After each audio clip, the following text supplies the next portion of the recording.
Theresa May will say today she wants the Conservatives to be the party for ordinary working class people. She will be making a speech on the final day of the Conservative conference in Birmingham. And Norman Smith is there, as he has been all week. And I think, where is he? There he is. Phew, you are there, Norman. And they are, those delegates, they are balcony, don't worry. They are loving their new Prime Minister, aren't they?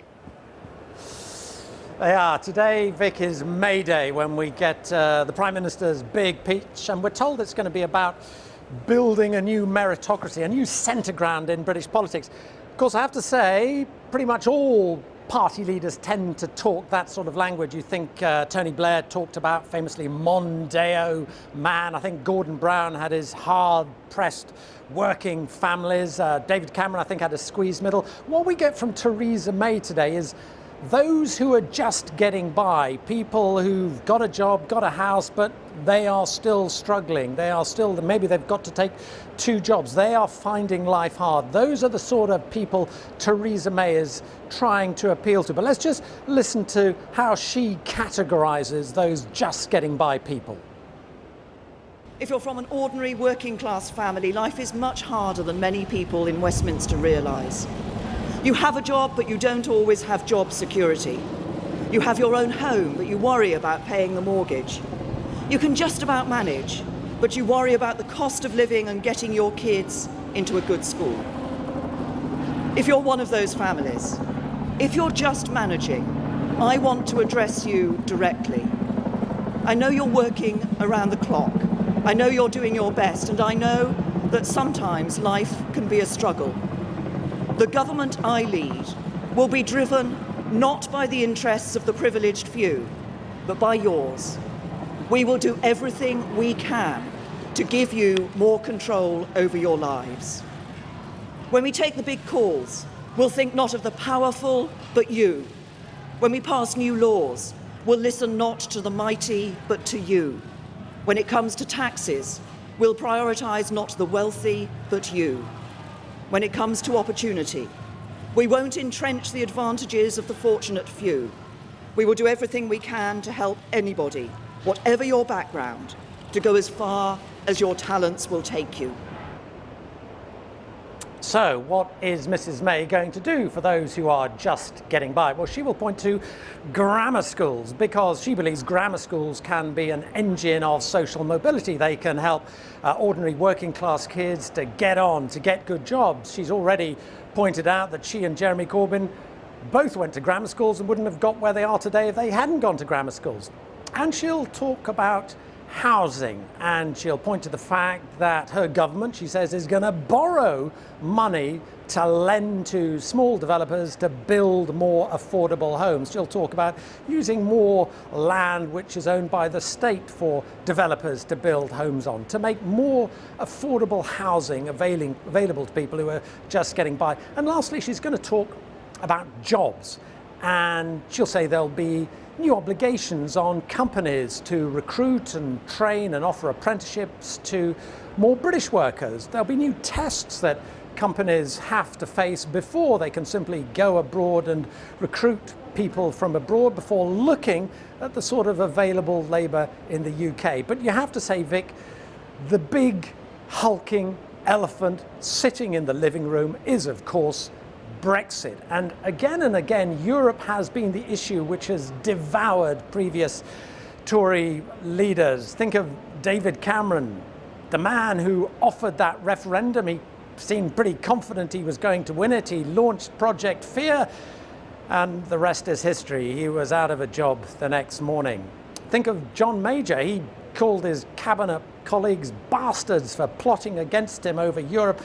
And there were constant rebellions and revolts against him during his premiership because Tory MPs didn't believe he was tough enough on Europe. And even Mrs Thatcher, the woman who said no, no, no to Europe, even in the end, she too was forced to step down because of that crunch issue of Europe. And Theresa May will know those tensions still exist. Well, let's mull over some of that with 2 Tory members who've come to this conference, Carol and Hugo. Carol, let me start with you. I mean, Europe is the issue which has divided your party for so long. Question is, can Theresa May put it back together again over Brexit? I believe so. I'm confident that she will. I really hope that today I will hear that she will. I'm a recent Conservative member and a reluctant leaver. I want to know exactly how leaving and Brexit is going to impact on small businesses, normal people, people in suburbia. I want to know exactly how she's going to help guide us through that. That's what I want to hear today.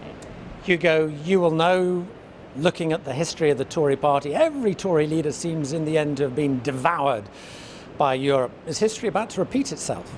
I don't think so, Norman, no. I think if you look at David Cameron, the economy figures are quite strong at the moment, and history will look back at David Cameron as the man who gave us the referendum on Europe, and history will thank him for doing that, because eventually everyone will thank us for leaving. And I think Theresa May is off to a flying start, and the atmosphere in the conference right now is one of acceptance. Even the Remainers have accepted the result. We want to know what the world is going to hold for us after Brexit. Okay, Carol, Theresa May is a bit of a mystery in many ways. I mean, she's been around politics a long time, but a lot of people think she's a bit of an enigma. What has she got to do today, and how far do you think she's actually got to tell us a bit about herself? Yeah, I think she does. I wasn't a member of the Bullingdon Club. I struggled to relate, actually, to the Cameron-Osborne era.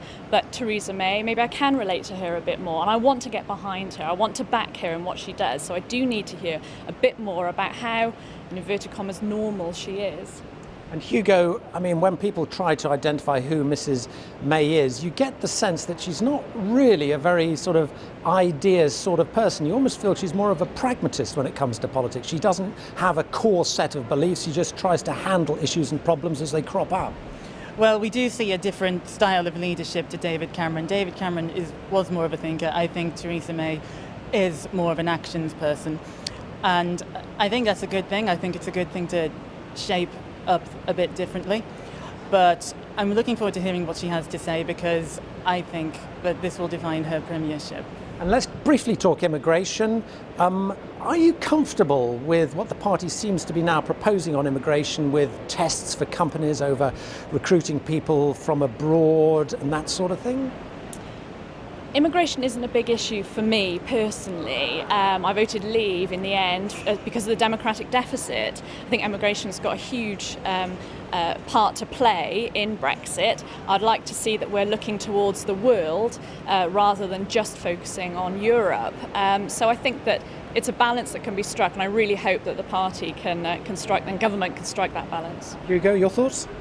I don't want to see too much bureaucracy placed on the new immigration system. I was opposed to free movement of people in generally, but free movement of labour, that's something completely different. You should be able to go to a country and accept a job, particularly a high-skilled job that country needs. I don't want to see too much red tape being put on this system. Okay, Hugo and Carol, thanks very much for your time. So there we are, Vic.